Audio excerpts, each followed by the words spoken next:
I think that every foundation that I've ever, volunteered with, they would be more than willing, to work together and work with the government on trying to figure out solutions to these problems.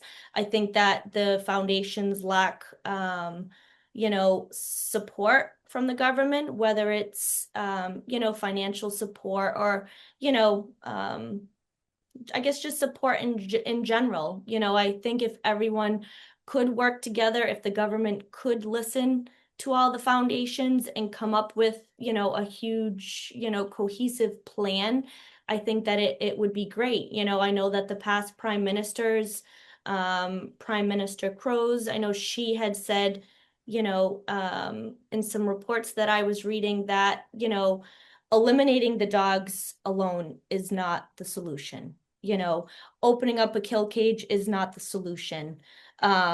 It's not sustainable. The kill cage was open for what, over 40 years, and look at the situation. It's not enough.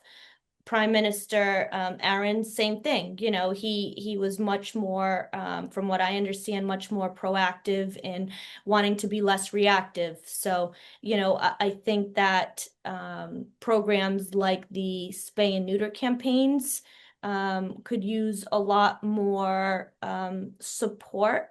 I think that the foundations, need to be listened to, and they need to be provided with more support.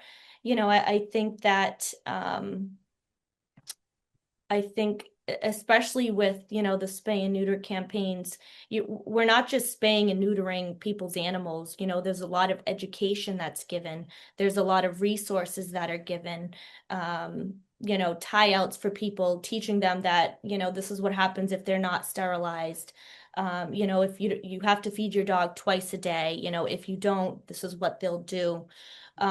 So I think that there definitely needs to be a lot more collaboration. And I think not just with the government and the foundations, but also, some of the other larger entities on the island, like the farmers. I think that there's some farmers that are completely against working with foundations, from what I've seen and heard.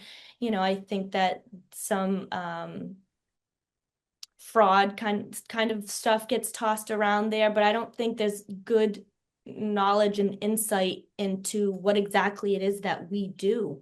I'm just one person, and I have paid thousands and thousands of florins for dogs that have been abused, neglected, abandoned. It's a lot. It's a lot. It's not as clear cut as I think some people see.